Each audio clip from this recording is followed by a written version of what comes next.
Shekels of heaven. How is that song? Pennies? No, pennies from heaven. I can't remember how it goes. This is shekels of heaven. Same thing as pennies from heaven. But this is shekels of heaven. We sang songs. I don't know if you picked up on it, but did you pick up what the common theme was or no? This one was kind of hard to pick out. No? Foundation. Foundation. Now, these are the songs that have the word foundation. The foundation of heaven. Your foundations.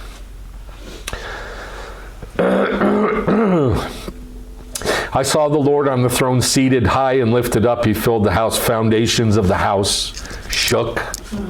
And then I am undone, which is from the same Isaiah chapter 6. Let's see. Foundation of the threshold shook. And then the last one, the holy mountain is his foundation. The holy mountain is his foundation. So this is all about the foundations, and that's what we're going to look at is the foundation of the tabernacle or the Mishkan. And what is the Mishkan a picture of? Foundation of earth? Heaven. Yeah? The temple in heaven. Well, that temple has foundations. So, if we're picking out the details. Well, let me back up. If you're looking at the Bible as pictures, as metaphors, then it's incumbent on you, if you're doing that, to be able to pick out a certain word and figure out what it's a picture of. Yeah? Same thing with the New Testament. You can't quote it unless you know what it's referring to in the Tanakh. Yeah? So we have to be able to pick out each individual tiny little detail and say what it's a picture of. And that's what pictures of Messiah is. Well, this tiny little detail is the basis of the tabernacle. That's what we're going to look at. So we're in Ki Tissa, which means, they translate it as counting, when you count the heads. But really, if you just take it literally, Ki for Tissa. Tissa means to lift up. So it's really lifting up the heads is what it literally is. And the way they counted Israel was by money. Was by each person gave the same exact amount of money. And you just count it up, and that tells you exactly how many people there are. So in Hebrew it says, Ki tissa et rosh, in lifting up the head, B'nai Yisrael, of the children of Israel, lifkudetim. Now this word pikud is the root. It means to visit, to count, to check, to judge, there's all different kind of meanings. I wanted to name our son our daughter. We didn't know it was going to be a daughter. And I wanted to name, if it was a boy, I wanted to name our firstborn Pikud. And I told Eileen, because it's one of the words for when Messiah comes. The visitation is what they call it. Visit, it means to visit. And I was like, I want to name, I love this word Pikud. She goes, no way, that's disgusting. Pikud, come here. It just sounds awful. No, it wasn't just that. It was here in El Paso, they would start picuda, they would change. I don't know what that means in Spanish. So it's like bad in Spanish, I guess. So anyway, the word pikud, that's, to me it was a fantastic word, but it sounds ridiculous in Spanish, so. We chose not to go that route, but that's the word here, lifkudetim. And all your children are saying, thank you. Yeah, right? Lifkudetim, when you visit, count them. V'natnu ish kofer, and each man will give nafsho, nefesh. What does nefesh mean? Soul. Each man will give for his soul to the Lord, la'Adonai, bifkod otam, v'lo yiyeh vahem negef bifkod otam. So this last part, it sort of runs together, and it means for his soul to the Lord in numbering or counting them, and there will not be among or within them a plague striking when they are numbered or counted. So, how do they keep the plague away from the Jews? They can't. Even a half shekel. By taking that census, or, well, he hadn't said anything about that. All he said was when you count, when you lift the heads, when you count, when you take the census for lifting in the heads, you do this so there won't be a plague amongst Israel. And did it work? Well, you tell me. Let's look at what the counting is. So then it says, Zeyitnu kol ha'over. Now this is the word Hebrew. Over, aver. It's from the same root as Hebrew, ever, which means on the other side or crossing over. So Zeyitnu kol ha'over in those in this. Now Zeyitnu, and in this is given all for those who pass over, al hapikudim, of those who are numbered, or counting, pass over to the counting, machatzit hashekel, a half a shekel, machatzit hashekel. It's still called that to this day, machatzit hashekel. Yeah, oh yeah, I have one, I don't know where it is. B'shekel hakodesh, what does that mean? Of the holy shekel. Esrim gerah, 20 gerah, ha-shekel, per shekel. Ha-machitz ha-shekel, teruma Adonai. Okay, so now it says that mechitz ha-shekel, that half shekel, what is it? It's a teruma. A teruma is a lifted up offering. And what it says is, when you lift up the heads, you give this teruma. All right? However, this is not the only teruma, is it? I mean, what, 2 Torah portions ago was teruma. And what did they collect? Gold and silver and bronze and silver, blue, techelet, argaman, purple, scarlet, tola. And they got the ram skins dyed red and the goats. And all that was offered as a teruma. But there's also a third teruma. The third teruma was given for, which we'll see it in a minute. It was given for the sacrifices that were tamid, daily. So there's 3 terumot. What were they? Everything for the tabernacle, yes. Then everything for the second one was everything for the daily offerings. And the third one is this one. What is this one? Half shekel? Half shekel from everybody. So Exodus 30:13 says, this is given for all who pass over to the number or the count, a half shekel of the holy shekel, 20 gerat per shekel, half a shekel as a terumah, lifted up offering to the Lord. And then Exodus 30 verse 14, very next verse, all who cross over, those 20 years old or more, are to give a terumah to the Lord. And then in verse 15, it says it again. The rich must not give more, and the poor must not give less than half a shekel when giving the terumah for God to atone for your soul. So the word terumah shows up 3 times here. Verse, verse, verse, right in a row. But the same thing happens, 3 terumot show up in the Torah portion terumah. It says in verse 1 and verse 2, take a terumah, and in the very next verse, take a terumah. So both times there are 3 terumot listed. And this is really, really important. Because God wants 3 terumot. Exodus 25, 2 and 3, and then Exodus 30, 13, 14, and 15. Both times it says there's 3 terumot, 3 lifted up offerings. Now, Rabbeinu Bachya, I don't like him as much as I used to. You know why? Why? He gets really esoteric. I'm very, very simple. I can follow super simple things, and then when it goes esoteric for a while, I like it. But if you go esoteric too long, I get lost. And I've noticed that in a lot of his writings, he goes esoteric 4 pages. So I don't like him as much as I used to. I still like him. Rabbeinu Bachya is amazing. He says the first of the terumot was the one mentioned here, which was used for the construction of the tabernacle. Now he's commenting on Exodus 25 too, in the 2 weeks ago in terumah. The second consisted of the half shekel, which every male over the age of 20 had to give. Okay, so I was wrong. I had the order wrong. Second is the half shekel. After the sin of the golden calf. Did you catch that? This one, Changed. that is the half shekel that everybody gave over the age of 20, all the men, was given right after the sin of the golden calf. And that's why it was given. Because remember, we read, what's it for?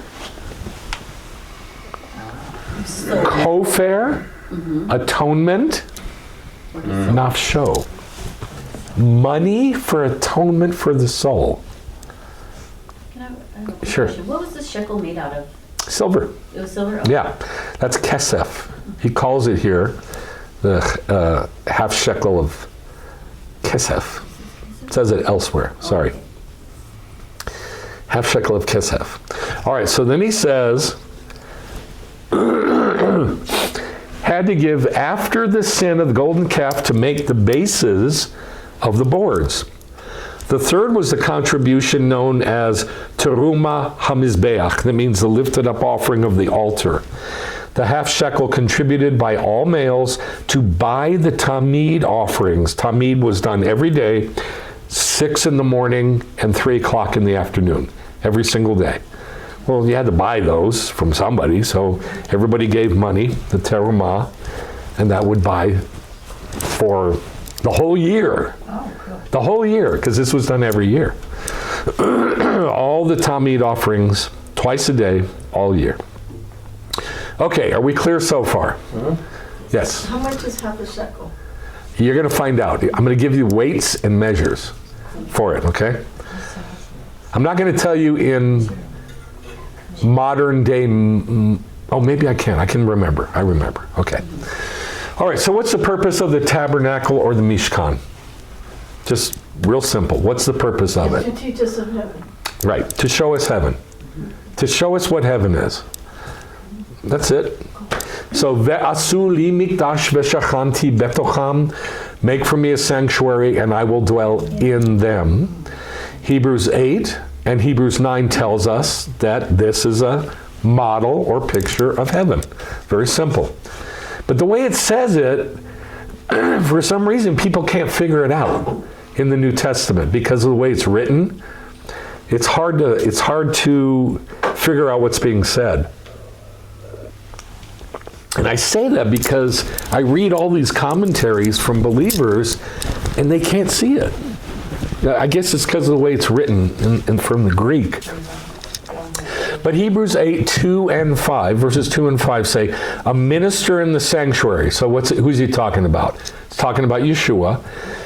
A minister in the sanctuary in the true Mishkan, which the Lord set up, which is very cool.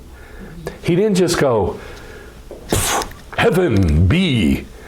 He actually set it up, which is why they had to set up the Mishkan. So, which the Lord set up, not man.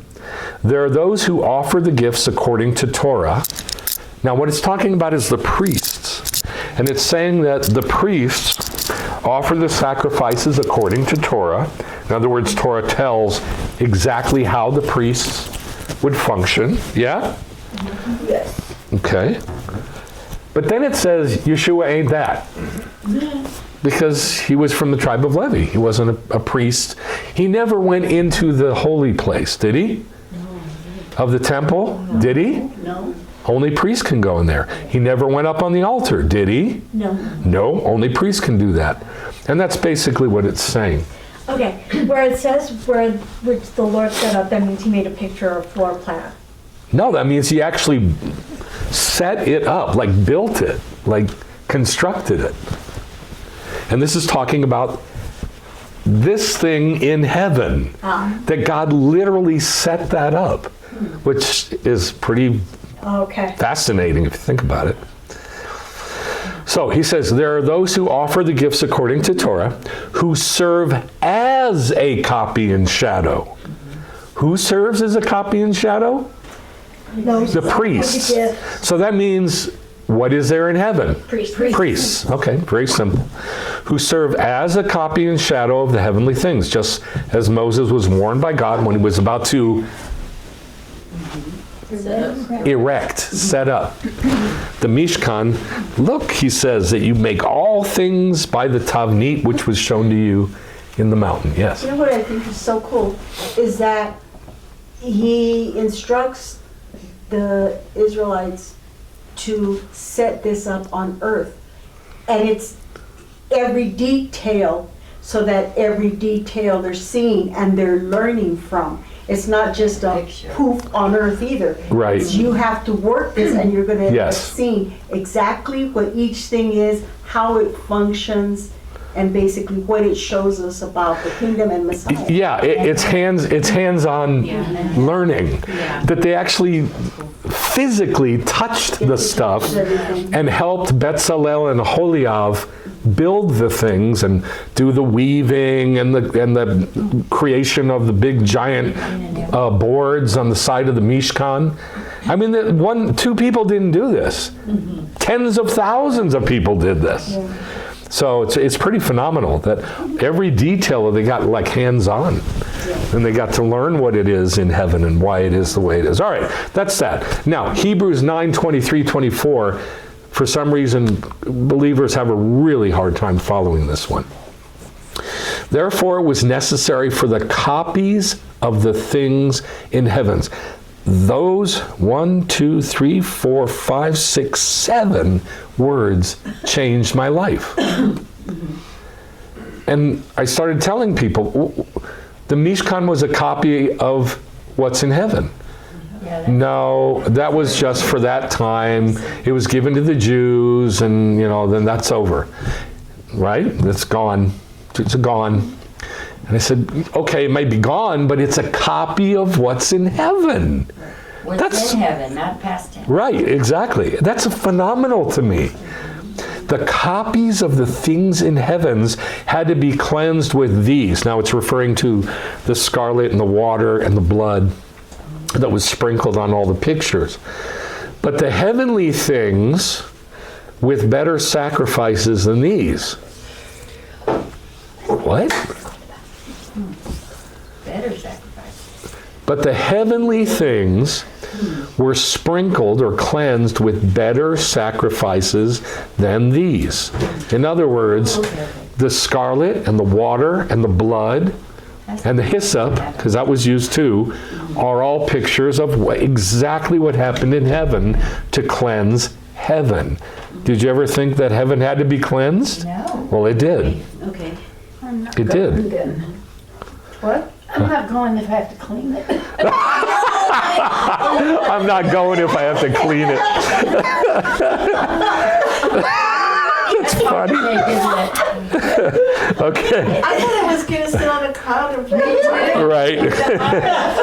Well, it had to be cleaned. You have to clean, then you can play the harp. Okay, clearly I have to talk about this.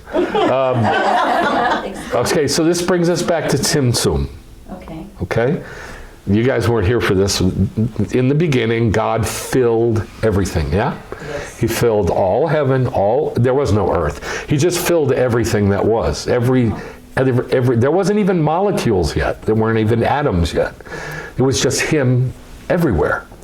And he pulled himself back to create a little slice in everything that was him to create everything in the universe. Every molecule, every atom, every quark, everything. Well, that's humility. That tzimtzum, that humbling and constraining himself, pulling himself back a little bit, that is humility. Because he was like, okay, I'll make everything. That's really nice. Very, very nice of him to create everything. And that's humility.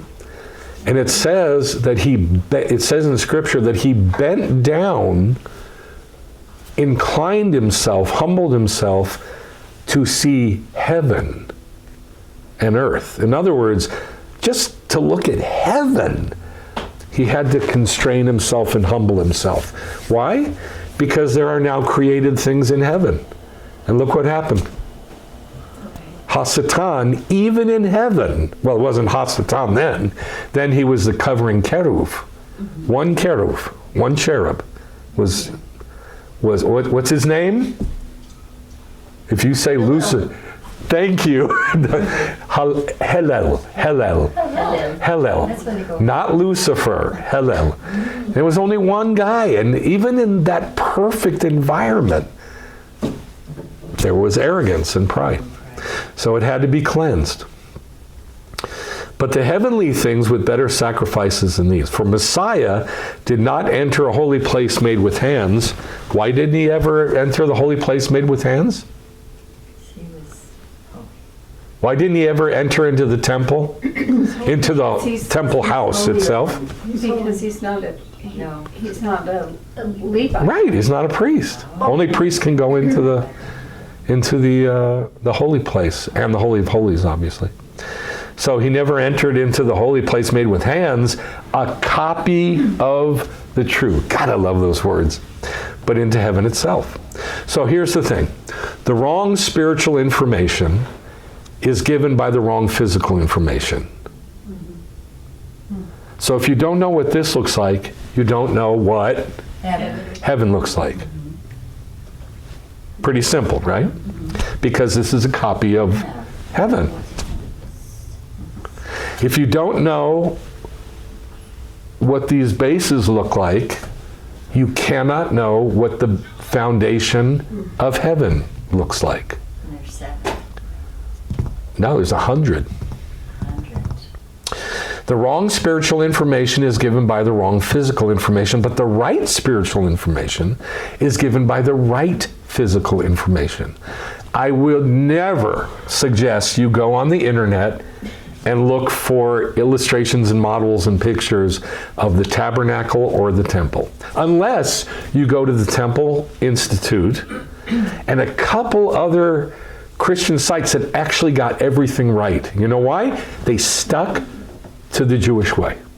They stuck to all what the sages said, and they got it right. But it's maybe 2 out of 10,000.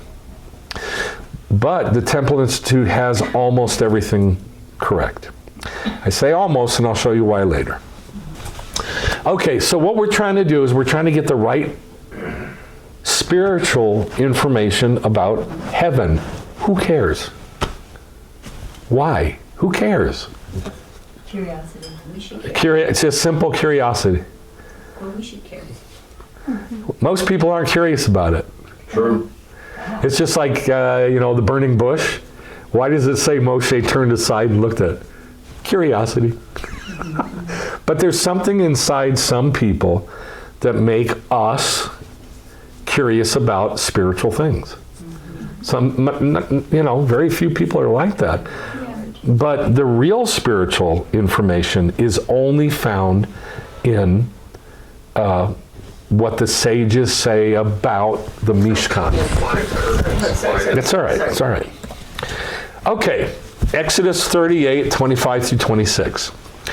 And the silver of those of the congregation who were counted was 100 talents and 1,775 shekels.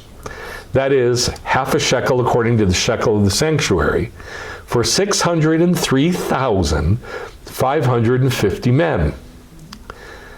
Now, they took the 100 talents of silver, and I'm very sorry, I was going to bring a cinder block in, which isn't even heavy enough. Right now, it's not. Well, I've got those big ones, and I was going to bring one Yeah, in. it's still the double, but yeah. Yeah, it's still not enough. But it's very much like the base, like the In bases. terms of the shape and size, right? This is the actual 2 bases. This is 2 bases. Each base weighed 1 talent of silver. Now a talent is about 94.5 pounds. To the best, yeah. And there's 100 talents, which is 100 bases. Yeah, they had to carry that. Exactly. Yeah. And they had to set it up so that it's perfectly level. How are you going to do that in the desert? Carefully. No, you have to create a perfectly flat area for the entire Mishkan. Now, you don't have to do that for the courts on the outside, but you do have to do it underneath this entire Mishkan. Think about that. It's got to be perfectly flat and level. Got to get rid of all the rocks, brush, whatever, snake holes, stickers, whatever. You got to get rid of all of it. And there's only one tribe that did this. I'm sorry, one family that did this, of the tribe of Levi, the Merarites, the Merari. They were the lumberjacks. They're the ones who took care of all the heavy stuff. And they would carry these 96-pound bases. I guess one person per base. If they weren't, they got God. But here's the thing. If you look up, there's some videos I saw, Jewish videos, that talk about this, about the collection of the half shekel. And it has like these big pots or whatever filled with coins. There were no coins. So how did they each get a half a shekel? How did they each give a half a shekel? There's no coins that are a half a shekel. So how did they do it? They had to melt down, and I suppose they had molds. They had to melt down all the silver that they could collect so that each person could have the right amount and give the right amount. How many times did they have to do this? 600, however, whatever. Once a year, right? 600,000. 600,000 times. Wow. 603,550 times. For each person. And then each person gave that right amount. Now, I don't know that it was a coin, but it was certainly some shape that was exactly the same, that everybody gave the same amount, but no coins. So I have here, this is an actual half shekel from the end of the 1st century, beginning of the 2nd century. And I got a line through it. No coins. There are no coins. There are no coins. There are no coins. No coins. So what I have here is Exodus 12, which says, the Israelites journeyed from Ramses to Sukkot. There were about 600,000 men on foot, besides women and children. And then Numbers 11. Moses said, here I am among 600,000 men on foot, and you say, I'll give them meat to eat for a whole month. So we have 600,000 shekels, half shekels, and then 3,550 left over. What was that for? It says in Scripture that was for all the silver implements, like what you brought up. It's called bands, which I'll show you a picture of later, but they're big things. They're like this big, and they're boxes, and they go up on top of the boards. And then there's hooks, silver hooks, and there's all kinds of other silver stuff. Well, that's what that was left over was for. But the 600,000 was specifically to make the 100 talents of silver for the bases. Now, Exodus 38:27 says the 100 talents of silver were used for casting the bases of the Mishkan and the bases of the veil. What's the bases of the veil? Yeah, here's 4 columns or pillars that hold up this 4-inch thick curtain. These curtains are, what, 1/8 of an inch thick? 4 inches thick. That's how thick the veil was. And it had layers and layers and layers and layers and layers, with cherubim in each layer. And this thing was enormously heavy, probably a half a ton. And it hung on these silver. And it's still even smaller than what's in heaven. Exactly. In fact, it's half as small as just the temple. The temple had the same thing, and it was twice the size. Wow. And even that's dwarfed by what's in heaven. Yep. All right, so 100 talents, which they've calculated out to about 6 tons of silver. 6 tons of silver for the bases. and a few coins. And few coins. Silver pieces had to be melted down to make 100 basins. Now, they probably had some coins from Egypt. There were probably some silver coins of some kind, maybe a few. But for the most part, it was jewelry and just silver pieces and implements and, I don't know, trays and things like that. I don't know. And one base is 1 talent. 1 talent is approximately 96 pounds. Okay? And here's what they look like. 2 of them together, 2 under each board. The boards are 27 inches wide. Wow. Yeah. And each base is therefore 3/4 of a cubit, which is about 13 inches wide. That's how big one base is. It's about 13 inches wide. All right? Now, what's a base? Base is an Eden. It's not like the word Eden. It's a different word. Eden starts with an ayin. This starts with an aleph.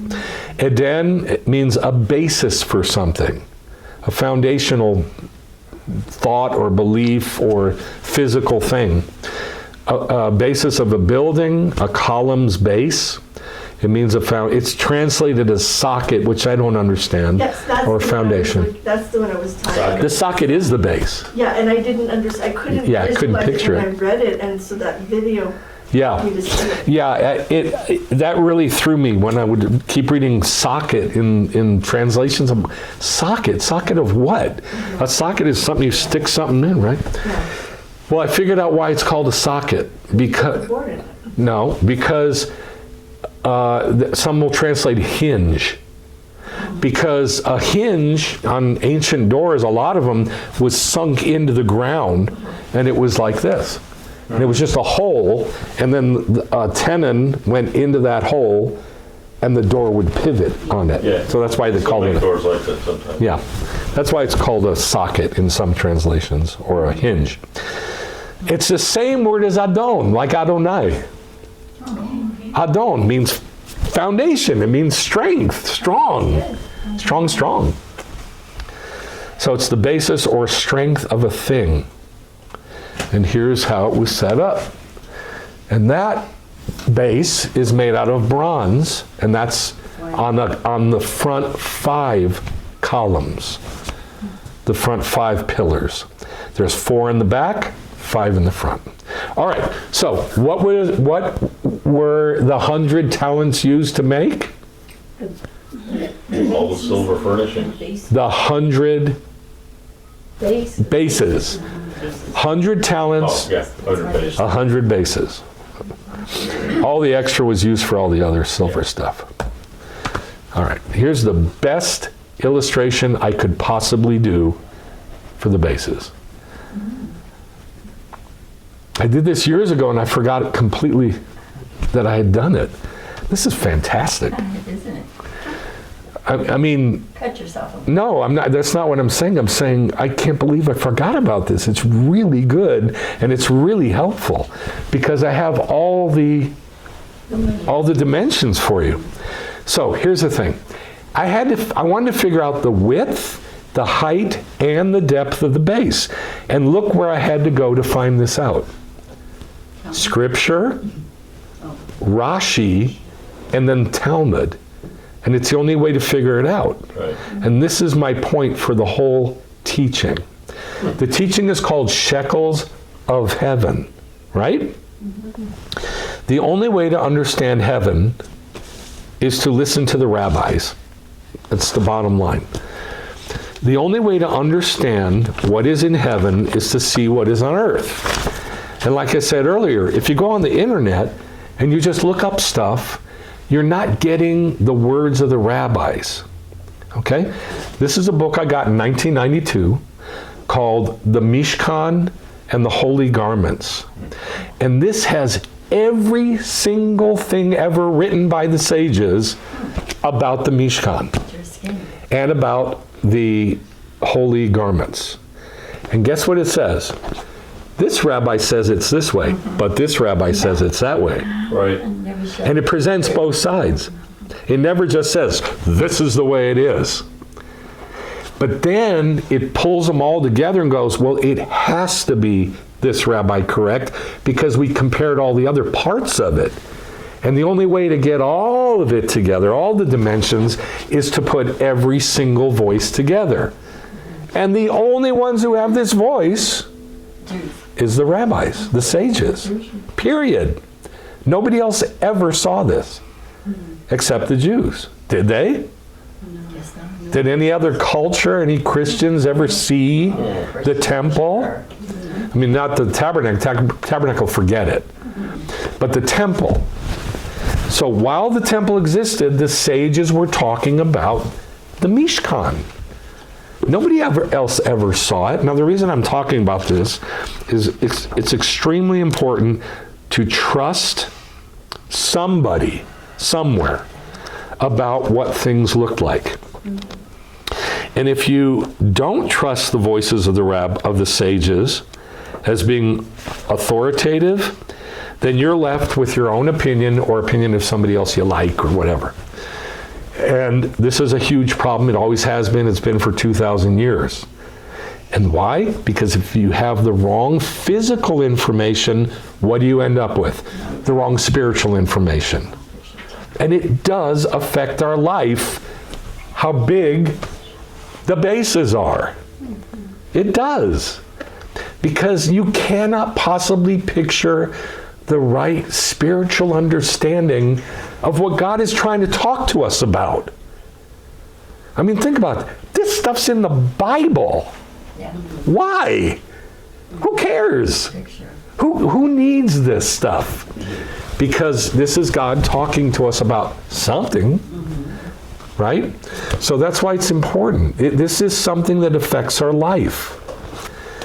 So in order to figure out both the width and the depth and the height, you have to go to these sources. So for the width, Exodus 25, 1.5 cubits shall be the width of each board. Verse 19, 2 bases under each board. So therefore, how wide is each base? 27 inches. No, not inches. Let's not talk inches. 1.5 cubits is the width of each board. And there's 2 bases under each board. So therefore, how wide is a base? Double that, 50. 3 cubits. 3/4 of a cubit. Oh, okay. Because there's 2 bases under one board. One board is 1.5 cubits. So 1.5 cubits is approximately 27 inches. But it's 1.5 cubits. Now the height. Rashi says they cut a groove into the bottom of the beam. This is the groove it's talking about. In the bottom of the beam at its center to a height of 1 cubit. Therefore, it makes these legs of the boards 1 cubit. 1 cubit tall. Yeah. That makes the base 1 cubit, 1 cubit tall. at least. And by the way, there's paragraphs written about whether it was open at the bottom or closed at the bottom, and whether this went all the way to the bottom or not all the way to the bottom. Every single thing is covered. And then they put all the information together and say, this is what it is. And what it is it's open at the bottom. The depth, that's this. What would we have to look for the depth? The depth of the board, right? How deep is that board? Because the base is going to be the same thing. This is easy. Talmud Shabbat 98a. The Gemara asks, ultimately, how much was the depth of a beam? It was 1 cubit. Pretty simple. So we know the height, the width, and the depth. 1 cubit is 18 inches. 3/4 of a cubit is 13.5 inches, about. Half a cubit is about 9 inches. 1/4 of a cubit is 4.5 inches, about. 1.5 cubits is 27 inches. So we need to know 1/4 because all these dimensions around the hole are 1/4 cubit. That's why we have to know that. All right? So lots of dimensions just for this one base. Why? Who cares? Who cares? So the Mishkan and the holy garments, I don't know if you can get this still. But this is the best book I've ever seen, ever, that has the details of the Mishkan. I used to get them all from that same book club. And by the way, the picture of the cherubim is crazy. It looks like a chicken. Oh. It looks like a standing Really? chicken or turkey. But I know why they did it that way, and it's brilliant. Can I say something before you go? It's so amazing. You look at that and you're just like, okay, yeah, that looks like cinder blocks. That's probably where Yeah. the idea of cinder blocks Yes, came I from. agree. And then not only that, but you look at that and it's like, okay, called socket. That does look like a socket, you know, where you're gonna plug something in. Yeah, I guess so. So it does look like. Oh, you're thinking like an electric socket. Yeah. Like So you should say the word. Yeah. Yeah. Sure. That looks like a Really? plug. Get out when the socket. Yeah, and then I see You're funny. the board that's going in, it's like, you know, what was on the picture, they look like legs. That's Like what legs. they are. Exactly. So each board, what do you? It surrounds God's throne room and outside his throne room. So what do you think that is? What surrounds him? Malachim. Malachim. That's right. Malachim, angels. So each board is covered in gold. It's a picture of, actually it's seraphim, not melachim, seraphim. The angels made of fire. Fire. Well, how would you make a model of somebody made out of fire? Make it out of gold. But I think it's amazing because it gives the exact length and width, so that's probably what their legs would be like, that they would be that length or width. I wouldn't go that far. You don't think so? No, but No. the idea is there. But yes, these are called the legs, And reglaim. That Book is on Amazon. The book is on Amazon. Okay, cool. Yeah, I figured it might. Thank God for the internet. These are pictures, illustrations from this book. Now I took one of them and I photoshopped it to make it look like gold and silver. But this started as one of the illustrations from this book. Look at the first one. The one that has the boards tapering only on one side. You have it going up straight on the outside, and on the inside it tapers. And that's by Rabbi Yehuda. And then the one that says they go up perfectly straight all the way is Rabbi Nehemiah. And they all give their proofs. They give their proofs for why, how this can be.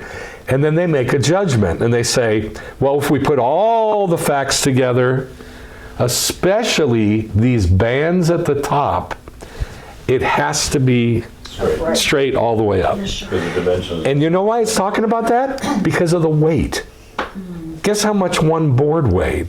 Well, if it's according to Rabbi Yehuda, it would be almost half the weight of the way Rabbi Nehemiah said, which is the real way. A ton apiece, over a ton apiece. Oh, Lord. For one board. And how many men did it take? Well, how many boards are there? 100. 100. There's 20 on one side, 20 on the other side. There's not 100. There's 20 on one side, there's 20 on the other side, and 6 in the back. Sorry, 8 in the back. So there's 48. 48 boards. And they weigh over a ton. Oh, Lord. This is Merari who does this. People died carrying one. They didn't. They never did. They were strong. This is why we pray the prayer. There's so many rabbi trails here. This is why we pray the prayer every day. Baruch atah Adonai Eloheinu melech haolam. Oh, I forgot it. Who girds Israel with strength. I forgot it. No. No. You don't say this prayer every day? I forgot it. Ozer Yisrael Bigvura. Ozer Yisrael Bigvura, who girds Israel with strength. And it was said that the Jews were like 10 times stronger than any other people around them. They weren't afraid of war. Yeah. All right, so look at these pictures. They're complicated. Look at these ones. You know what those are? The pegs. Big old pegs stuck into each board so that they just go together like pegs. They're like Lincoln logs. They just go together. And so they're bound all along the side, and then they're bound on top by these silver bands. that go in front and in back and all the way through to bind them, to make them echad, make them one. Okay, who cares? Here's why we have to care. Picture.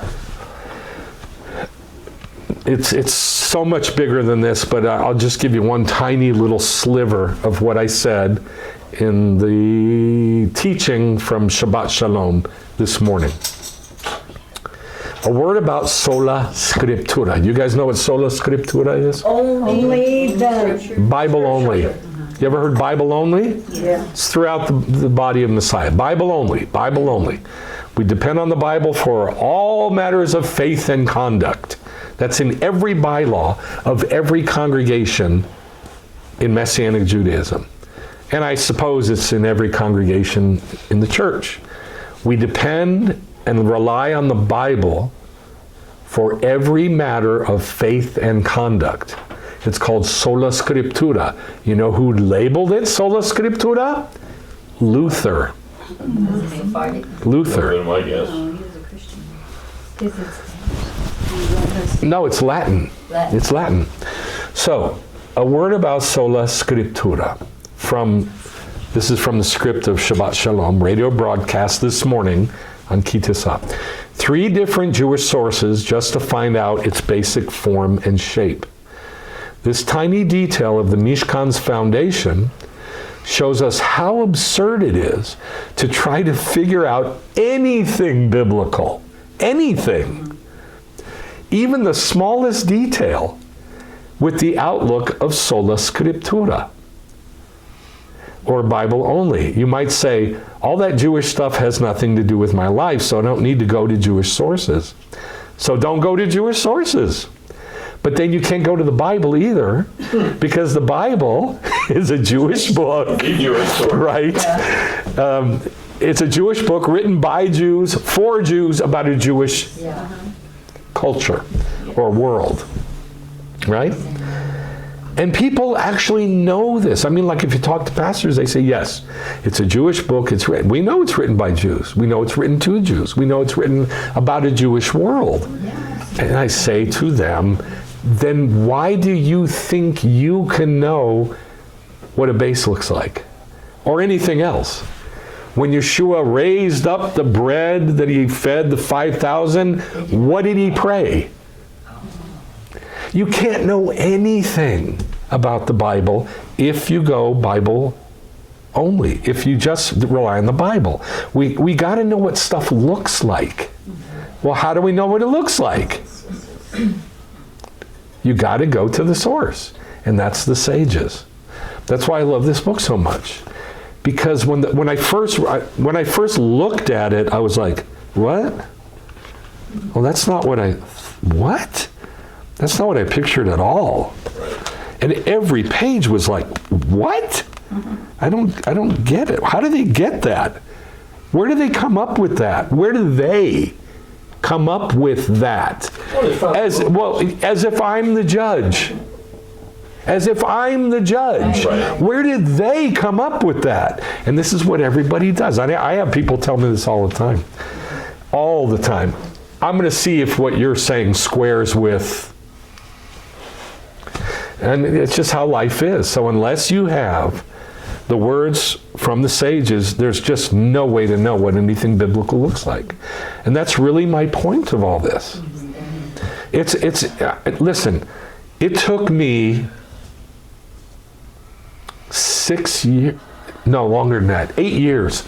It took me 8 years to get to the place where I finally believed the sages. And that's after I started studying the sages.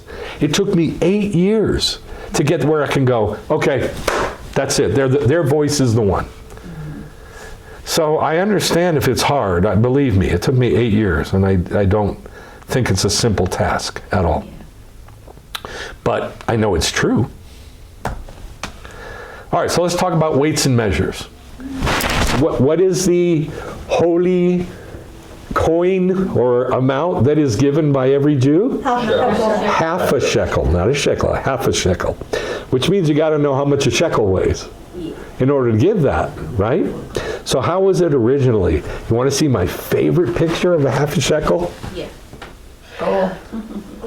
Just a slab of silver. That is a weight. A piece of silver. That's an ancient weight that they found. That's a half a shekel weight. So that's what I picture the Jews bringing. They melt it down, they chop it up in pieces. Here, you take that, you take that, you take that.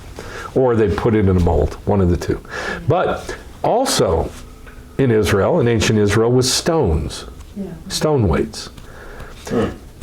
As for the current value of a biblical half shekel, during the time of Maimonides, which is in the 1100s, records it as weighing 160 grains of barley, which is equivalent to 8 grams, or 0.28 ounces. That's enough black tar heroin to kill you. Right. You do it all at once. Yeah, I guess. I don't know what I'm saying. Or a little over 1/4 of an ounce.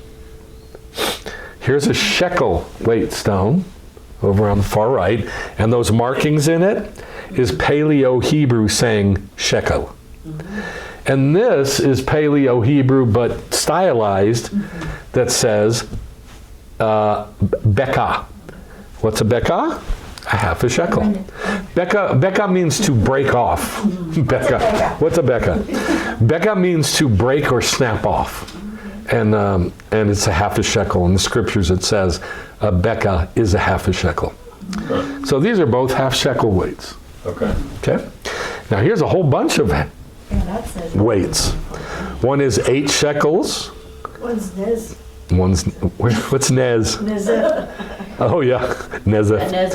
A shekel is 1 shekel. A nezef, I don't know what that is. I think it's 3/4. Between a pim and a shekel. It's in between a pim and a shekel. And by the way, pim is in the scriptures, but a nezef, I don't know if it is. And a beka, a half a shekel. And these are all stones with their measurements weighed on them. Now this, what is this? It's a bag. Bags of shekels. Is it shekels? Or could be. Or is it half shekels? Okay, so this is in the temple period. This is from the Temple Institute. And they had rooms in the court of the women where there were trumpets lining the walls called trumpets. But they were boxes with, the reason they called them trumpets is because the mouth was small. You know, just like we have our tzedakah box, which has a, just an opening, a small opening, you put your envelope in there. Well, this is the same thing. It's a big box with a small mouth. Why? So people can't stick their hands in there and steal the money. Pretty smart. That's why they made yours that way. Of course. That's why all tzedakah boxes are made like that. So this is an actual room for the half shekel. This is the collection room for the half shekel. These are the offering boxes where they put their half shekels in. And then the priests open it up and they collect it into a container and they put it on the scales. Now they're not scales like we know, but they were scales, and they would put it in these bags. When they hit the right amount, they close it up, and now we have a talent, I suppose it is, of half shekels. This went on every year. So when you come to the New Testament, what is this called when you're reading it? What is this that they're giving called? Nope, it's not called a tithe. Free will offerings? Nope, it's not. Terumah? Nope. In the New Testament. What's it called? Temple tax. Talent? Say it again. The temple tax? Temple tax. That's a horribly phrased thing, but it's the half shekel terumah. But they call it temple tax. But see, there's no way you can know that without studying the half shekel terumah. Temple tax. All right, now we're going to talk about the actual half shekel itself. Exodus 30:12, and a man shall give atonement for his soul. Now, if that doesn't confuse you, something's wrong. By giving silver, this atones for your soul? That was their Apparently. rule. Yeah. Really? They came up with that? Who came up with this? God came up with this. God said, you want to atone for your soul? Give a half a shekel Wow. in silver. And it has to be silver. Right. This is weird. That's a whole lot. But I thought it was because the firstborn belonged to God. This is not about the firstborn, is it? No, it's every man. It's not about the firstborn. Remember, it says everyone in Israel, Okay. right? Okay. Could it be because the silver that is like brought in is used to like build the temple or do the offerings? You're on the right track. So You're on the right track. But you guys are missing the main reason. When was it given? When was the half shekel The census. collect? No, yeah, but when? And why? Why was it collected? When it was collected? To build the temple. No? It was, okay, so the Okay. second terumah, Okay. half shekel, was the sin of, after the sin of the golden calf. Okay, there you looked at your notes. Good. After the sin of the golden calf. This is after the sin of the golden calf. That's why it's atonement for your soul.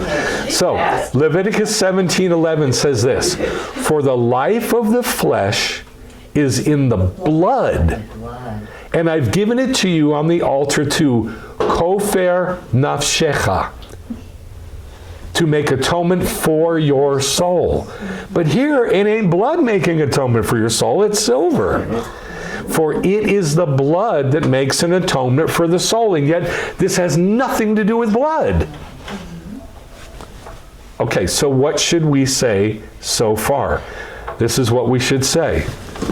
We have this pattern of God saying, the half shekel makes atonement for your soul. And then we have this pattern that says, the blood makes atonement for your soul. Therefore, what should we say? They're the same. They're the same. They're the same. They're the same picture. The silver and the blood are the same. Does that make sense or no? Blood weighs a half a shekel. If we have a pattern, the blood weighs a half a shekel. If we have one pattern that says everything in this pattern tells us about camels, and we have another pattern and everything in that pattern tells us about camels, what does that say? That they're the same pattern. That's all. That's it. Okay. Now, Kli Yakar is a writer, one of the later sages, on Exodus 30 says, according to the sages who said that this atonement was to atone for the sin of the golden calf.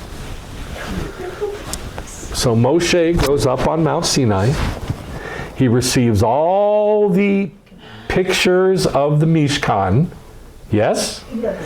He comes down on the 17th of Tammuz, and he shatters them. He says, whoever is for God, come to me. Who shows up to help him? The Levites. Right, only the Levites. Everybody else says, I'm not going to get involved with that. Because we were just, worshiping a golden calf. And he came down off the mountain, and he sees us doing it, and God just spoke to us, you shall make no graven image, you shall have no other gods before me, no idols. And now we're doing it. But the Levites go, yeah, we'll do it. And they come and they kill 3,000 men. And Moshe takes the golden calf, and what does he do with it? Grind it down. Right, he burns it, grinds it to ash, and makes them drink it. Yeah. From what water? Magic water from God. That's it, the magic water from God. Rainwater. Remember, there is a river coming down off Mount Sinai in the middle of the desert. This is not the big rock that he opened up. This is at Mount Sinai. It's still there. The wash is right next to the altar. And that wash is still there after 3,500 years. And it's a huge river wash. He doesn't pay water bills. It's kind of like a picture of sota, that you're adulterous. It is the picture of Yeah, sota. They're adulterous. They've gone to the where they got golden it from. calf, and now you're going to drink Yes. this The original water. one. That's exactly right. This is the original sota, the bitter waters that the adulterous woman drinks because she's defiled herself. And Israel did this with their husband God. So God makes them drink sota water, bitter water. But then they have to make atonement for this. And the atonement is everybody get a half shekel together. We ain't got no coins. And they got to go to work creating a piece that's a half shekel for 600,000 people. Somebody's gonna be rich. Now, Rabbeinu Bachya, on the same passage, says, seeing the sin of the golden calf took place at noon. Now, don't get lost. At noon. This happened at noon, or immediately thereafter, seeing the people had been prepared up to that hour for Moshe to return. Now, this is important. It says in the text that when they saw that Moshe, well, actually, here it is. Was late. Vayar, and they saw Ha'am, the people, ki bashesh, that in delaying Moshe, l'radat min hahar, to come down from the mountain. But what is this word bashesh? Six? Well, it's translated in the Bible as delayed. Delayed. 30. 6 hours. Tardy. That's exactly right. He uses the word tardy in some translations. Now follow this. They were prepared to wait for Moshe up to what time? 6 hours. Noon, I guess. Noon. 6 hours. Okay, we'll wait that long. Why? Who says? Who says noon? It's lunchtime. Yeah. Be-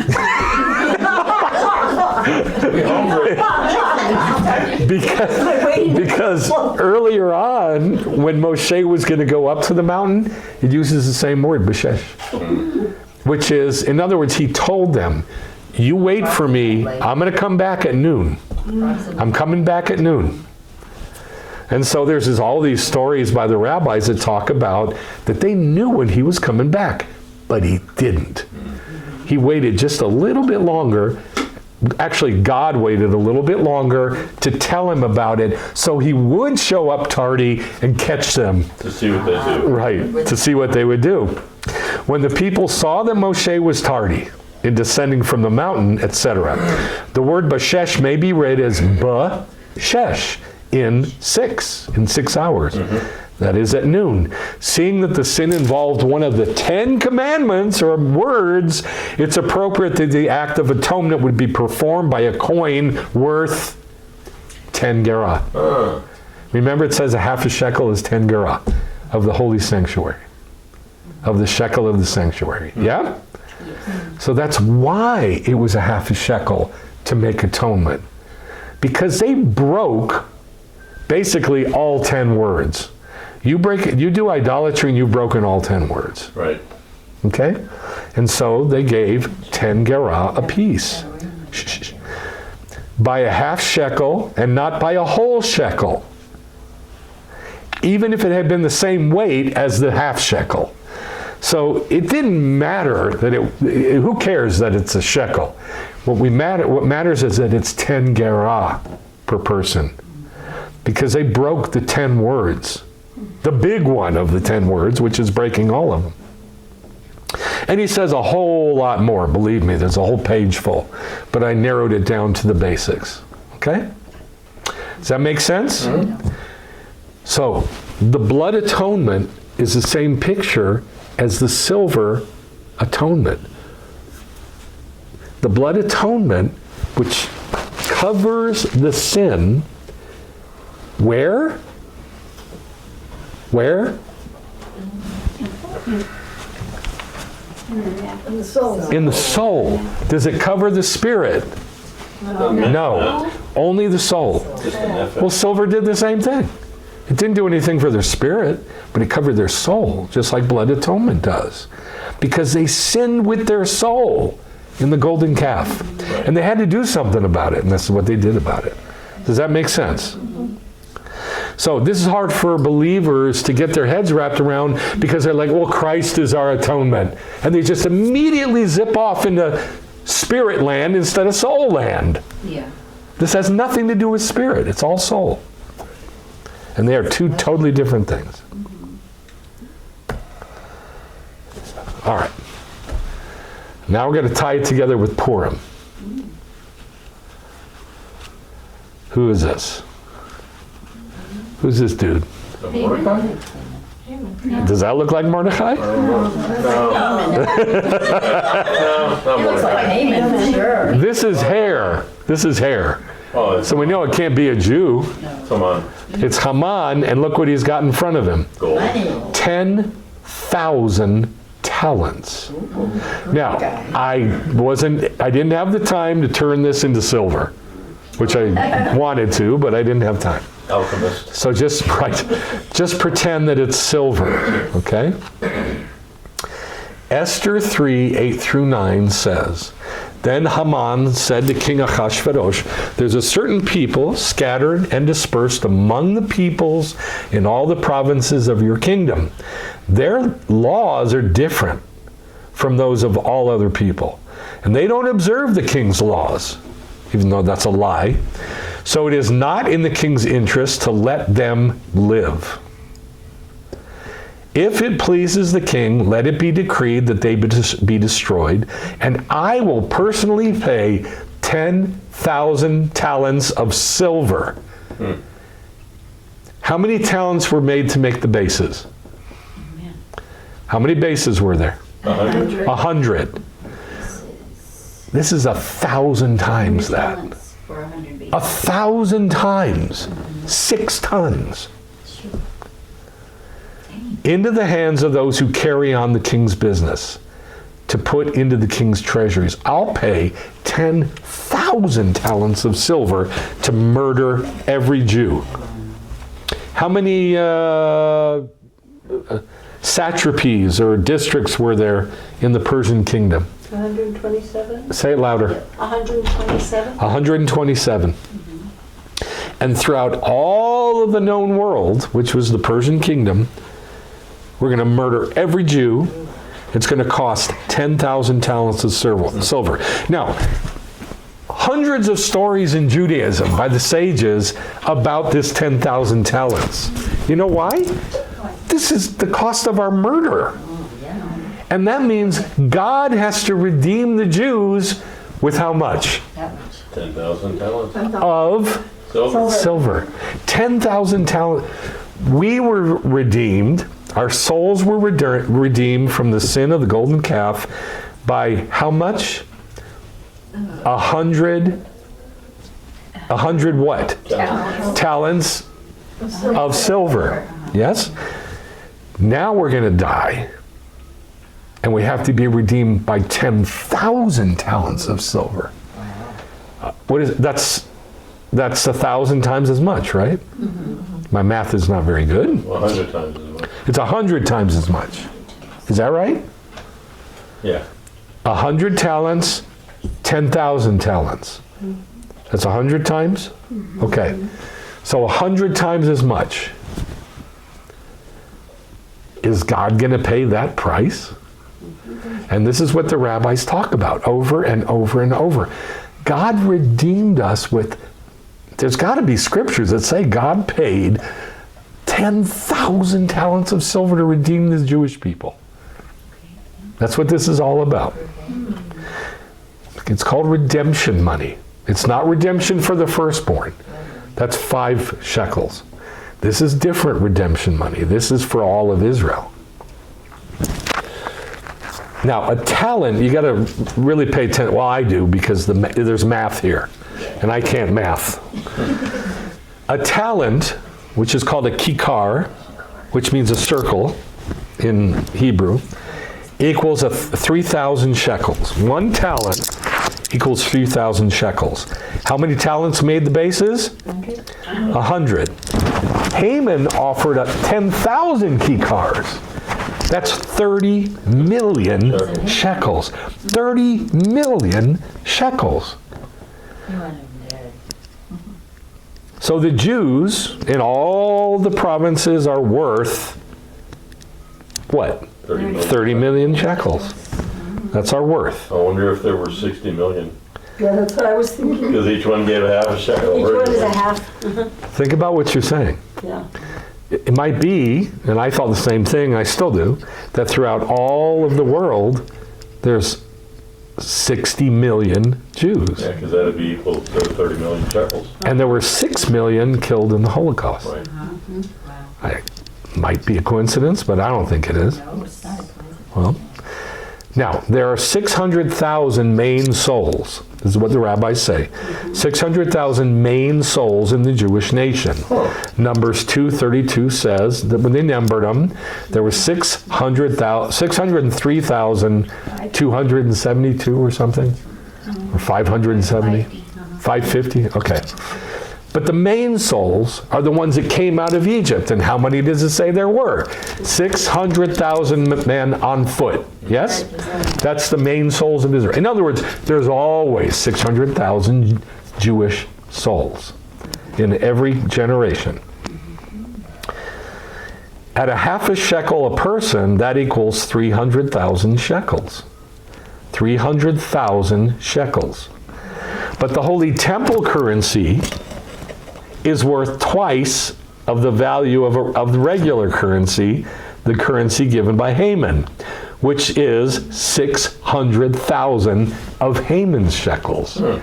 Because it's 300,000 of a Jew shekel, a holy shekel, which is 600,000 of Haman's shekels. And now we're back to 600,000 main souls. For each main soul. So there's got to be some way that God pays 10,000 talents of silver to redeem the Jewish people. Are you with me? Yeah. So now I'm laying picture on top of picture on top of picture. It's starting to get a little confusing. I understand, because I can't math either. Now, the obligation for the yearly half shekel begins at age 20. It says it in Numbers 1:3. Jewish people, it says in Psalm 90, verse 4, that the age of a Jew is 70, or if due to strength, 80. David lived out exactly 70 years. Has a picture of that. So the normative age of a Jew is 70 years. You've already beat the odds. So it's given at what age, the half shekel? 20? Leaving how many years to do this every year? 50. 50 years to pay the half shekel every year. Times 600,000 souls. That equals 30 million. Which means we're back to this. A talent or a kikar equals 3,000 shekels. Haman offered 10,000 kikars, which is 30 million shekels. So no matter how you look at it, it's always the price of the Jewish people. Always. The exact amount paid by Haman for the Jews. So this little tiny shekel from heaven, this extremely important. Now, what did all these shekels make? We're not done with this picture, by the way. What did all the shekels make? Well, the base. What did they create out of the shekels? The bases? The bases. How many bases were there? 100. There's 48, I'm sorry, there's 96 under all of the boards, leaving how many? 4. Those are underneath the columns, the pillars that hold up the veil. All right, 100 talents, 100 bases. Okay, we're almost done with this, but we're not done with this.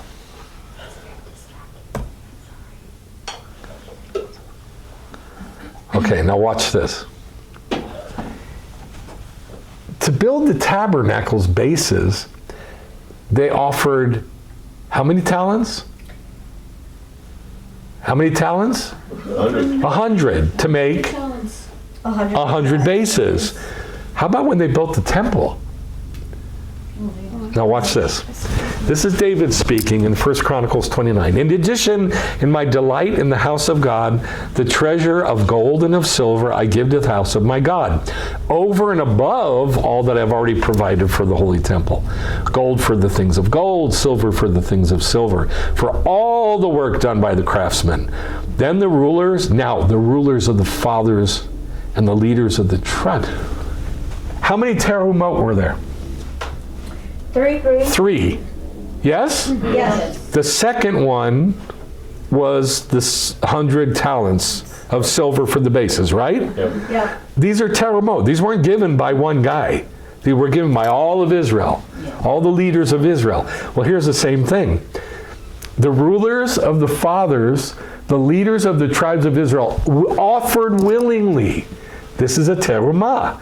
And for the service of the house of God, they gave 5,000 talents of gold. And look how much silver. 10,000. 10,000 talents. There's our redemption. He gave 10,000 talents to kill the Jews. Yeah. And the Jews gave 10,000 talents to build the temple. There's our 10,000 talents of redemption. 18,000 talents of bronze. Now look at this. 100,000 talents of iron. You know what that was for? Iron was for... Nails. Makes sense, right? I thought there wasn't supposed to be any iron used in the building. There was no iron implements used to build. Implements like hammers and axes and stuff like that. But if they use nails, how would they take them out? How would they take them out when they have to assemble the tabernacle? This is not tabernacle, this is temple. Okay. This is temple. So like the permanent. Permanent structure, right. Okay, now, that's all in the Tanakh. We have that story, this big, and but there was so much I wanted to write and show you of what the sages say about this 10,000 talents. That we were going to die. I mean, this is what's so amazing about Purim, is that he paid 100 talents was 6 tons. What's 10,000 talents? 100 times that. Wow. 600? 600 tons.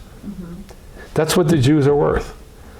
And there was no way that was going to be paid. And the sages talk about this all the time. Well, guess what? So did Yeshua. Yeshua told the same exact story, but it's really hard to see. So what I did was I wrote it in picture form so we can see what's being said. I hope you don't mind. Matthew 15, 23 through 35. He is referring to the history of Israel. And he says, the kingdom of heaven is like a king, God, who wanted to settle accounts with his servants. Well, where are his servants? In the kingdom? In heaven and earth. In heaven and earth. The angels, the seraphim, the malachim, the cherubim, and then on earth, who? Choose the Israel. Just like the keys. There is nobody else who's his servant on earth. Israel. Okay. That's it. Uh-huh. So in heaven, it's all the holy beings, and on earth, it's Israel as a picture of all the holy beings. And God wants to settle accounts with all his servants. When does that happen? Rosh Hashanah. Rosh Hashanah, right? When Rosh Hashanah, when he had begun to settle, well, that's at Rosh Hashanah, one who owed him 10,000 talents. Who owes God 10,000 talents? I guess Israel. Israel. We owe him 10,000 talents because we were bought. Our murder, our death was bought with 10,000 talents of silver. Right. We owe that. Oh, yeah. And so it's talking about Israel. Israel owed God 10,000 talents, was brought to him, was brought before God. But since he didn't have the means to repay, why doesn't Israel have the means to repay 10,000 talents of silver? We don't have the money. I guess. He doesn't have the means to repay. Well, here's a better answer. No one can redeem himself. That's in Psalm 49, 2 and 7 through 8. Nobody can redeem themselves. There's no money that can buy our redemption. Who says this in the New Testament? You are not redeemed from your futile ways by silver and gold. Who said that? So, Nope. no? Peter, 1 Peter. Oh, yeah. It's in 1 Peter. He says, you were redeemed from your futile ways, not by silver and gold. Well, he's quoting this in Psalm 49. Nobody can redeem himself. His master said that he be sold. Well, who was Israel sold in? How was Israel sold? To the Babylon and Medo-Persian Empire. Okay, that's east. And then later on, we were sold into the Greco-Roman, that's north, empire. But this is talking about before that. This is the Babylonian Medo-Persian thing. And Israel sold into exile, into Babylon and then Medo-Persia, along with his wife and children. And all that he had. All that he had. And repayment was to be made. So God sold him, sold his wife, sold his children, sold all that he had to redeem him. So the servant, Israel, fell to the ground before him, saying, please don't sell me and my wife and my children and everything I have. Have patience. Now, why would he talk to God and say, have patience? Because you could work it out. Because God is patience. Remember in this week's Torah portion, Ki Tissa, Moses goes before God. He says, show me your glory. And God says, no, I can't. That ain't going to happen. I can't do that. It'll burn you up, buddy. So he says, however, there is a cleft in the rock over there, and if you go in there, I'll cover you with my hand, and you can see the backside of me. And I'll proclaim myself. And how does he proclaim himself? Adonai, Adonai, El Rachum v'chanun erech apayim, Rav v'chesed v'emet notzer la'alafim. The Lord, a God merciful, gracious, compassionate, slow to anger, abounding in loving kindness and truth, and will by no means acquit the guilty. Right? Okay. Well, he knows this about God. He knows God's like this. So he says, God, be yourself. And be patient and slow to anger and show loving kindness with me, and I'll repay you everything. Is that possible? No. Nope. And the master, God, of that servant, Israel, felt compassion anyway. El Rachum v'chanun Rav Chesed. And he released him. He released Israel from the destruction of the Medo-Persian Empire. 10,000 talents of silver being paid for it. But God released us from it, and that's why we celebrate Purim.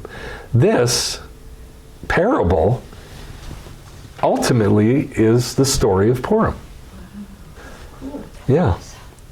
So he released him from destruction. We're not done.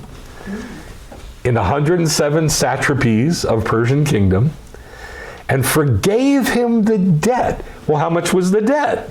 10,000 talents paid by Haman. But that servant, instead of being grateful, what does Israel do? Goes out and finds another Jew And slams him. who owed the Jew.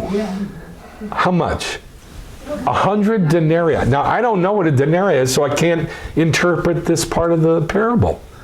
I don't know what a denarii is. I believe it's 1 day's wage, but I don't know what he's quoting in the Tanakh, so I won't even try.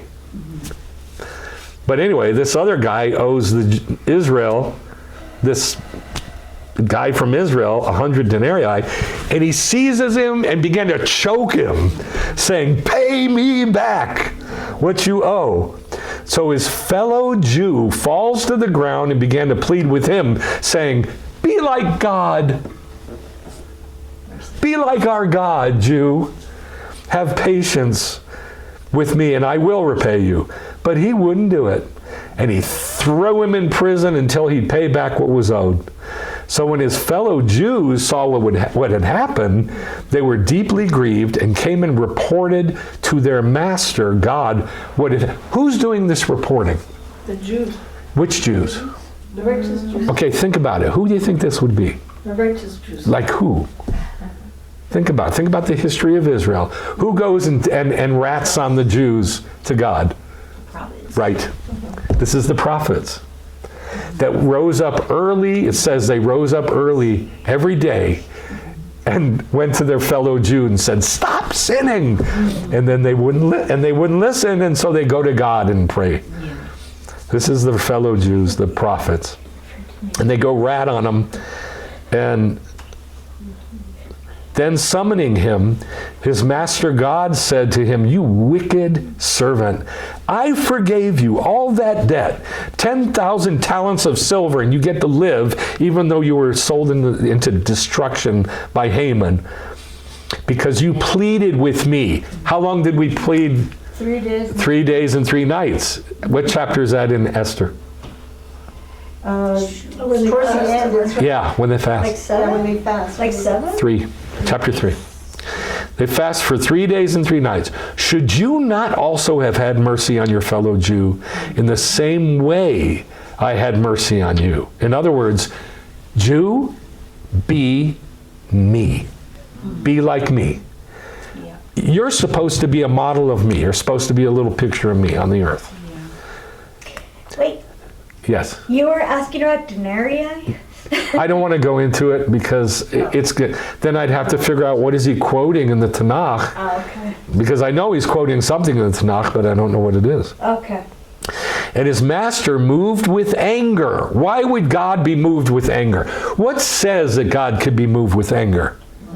His name, Elkanah, jealous God or angry God.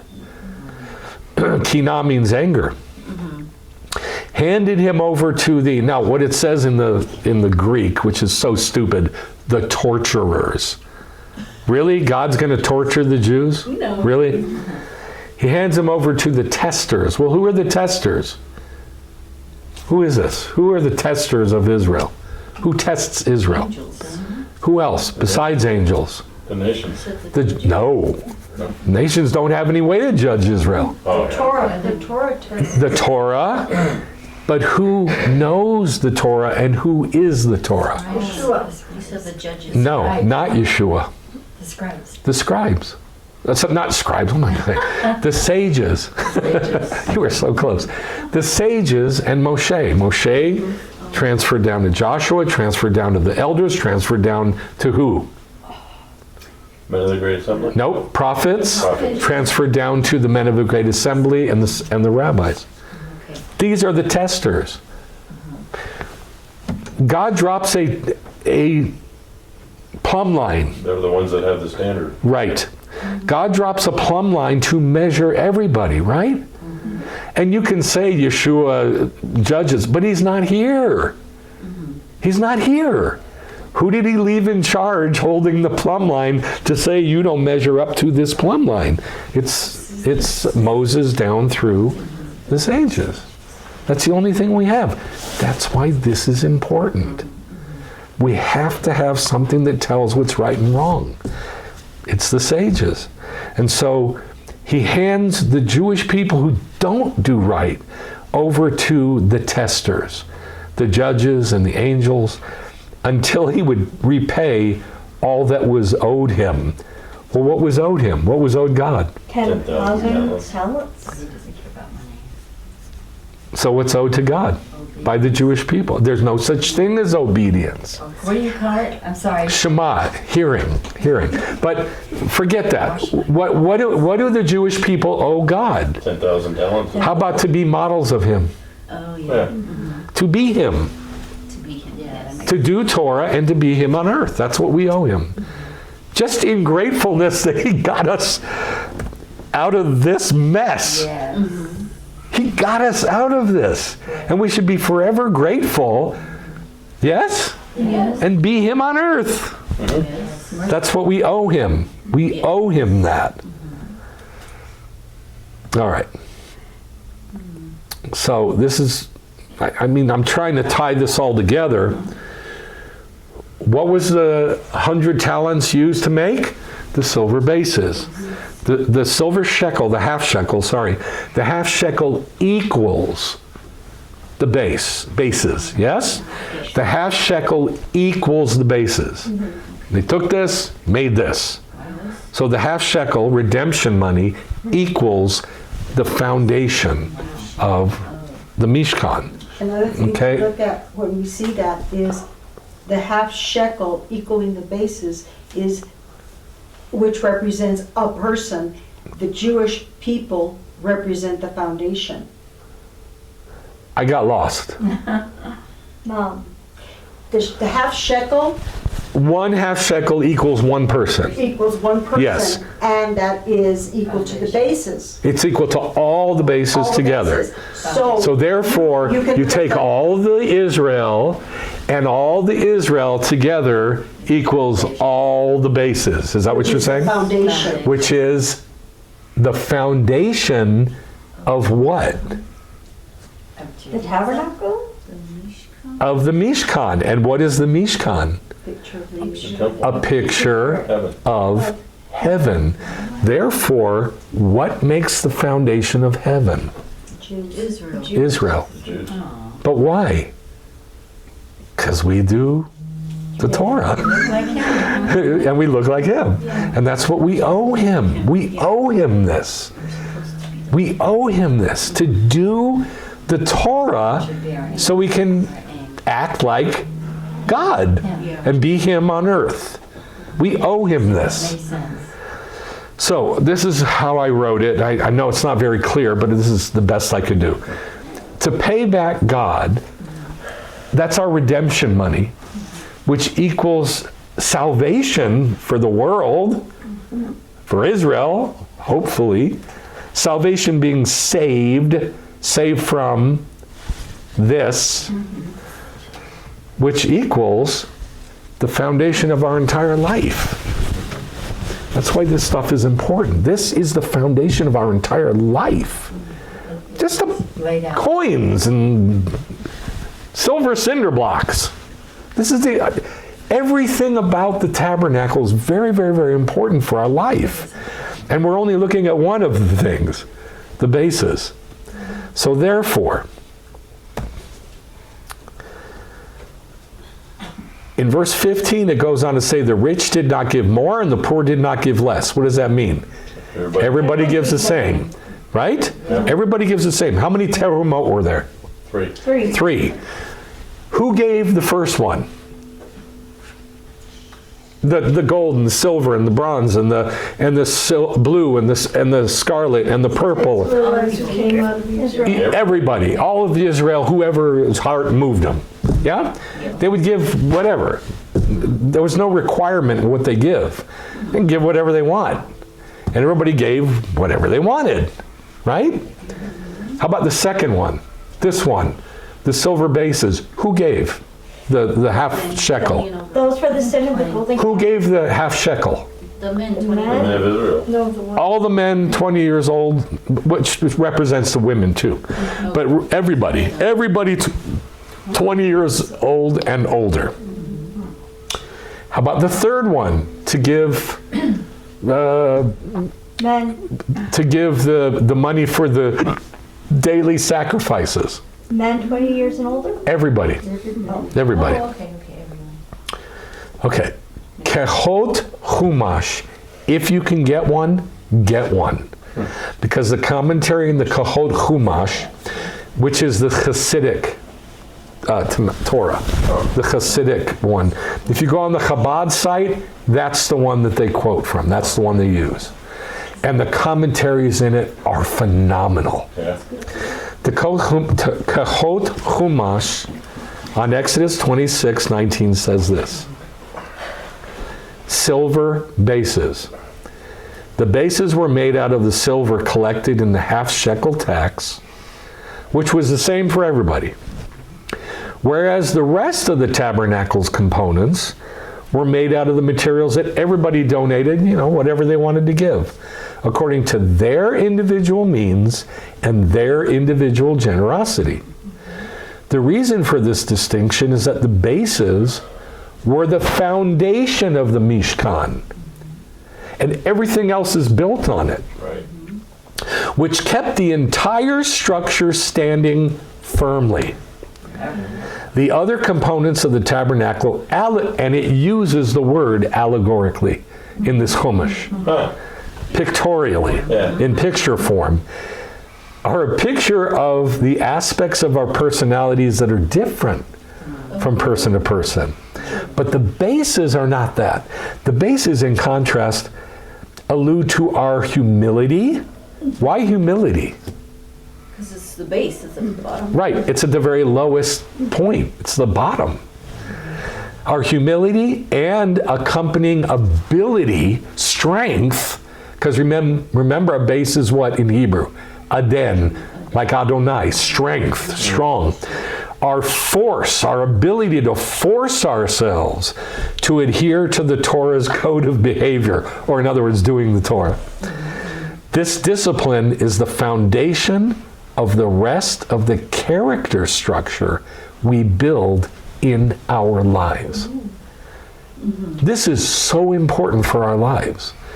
And what's the bottom line of it? Humility. That is the most important attribute in Judaism, is humility. The worst attribute? Arrogance, pride. Right. So, Midrash Agadah, Agadah means pictures or stories. 1:1:1. Verse 1 of Midrash Agadah says, Israel is the foundation of heaven. Not earth, heaven. Just like you said, everybody in Israel gave half shekel. Every half shekel put together made the bases. The bases are the foundation. What all of heaven sits on, think about that. What all of heaven sits on is Israel, but only in that we're pictures of God, our humility. And so, Israel is the foundation of heaven. Now, if you just say that and you lift it out of everything and there's no context, that sounds so stupid. Israel is the foundation of heaven. Really, Arrogant. Yeah, it sounds so arrogant, right? So if you don't have the context, it sounds so stupid. Right. And then I just would say, you ever hung around Jews for any amount of time? No. But it's true. Israel is the foundation of heaven. Now, I've got two things here. This is the only way I could do it, and I'm sorry, but this was from the script that I wrote for this morning's radio broadcast, and it's the only way I could do it because I can't remember how to say all this. It is Judaism. Judaism and the bases are Judaism. Yeah. You know what I titled the teaching, the radio broadcast for Shabbat Shalom? Let's get back to the bases. Oh. Get back to the bases. See what you did there. Because it is the basics. It's the most important thing. It's the foundation. It's Judaism. Judaism applies to everyone, not just Jews. It is Haderech, or the way, and it's the same for everybody. It's the foundation to the whole house, beneath everything, under everything else, the lowest, and therefore the most humble part of the house. And as Kehot Chumash says, the character structure, this is brilliant, the character structure we build out of our lives. I mean, think about that. Like constructing our lives to be something.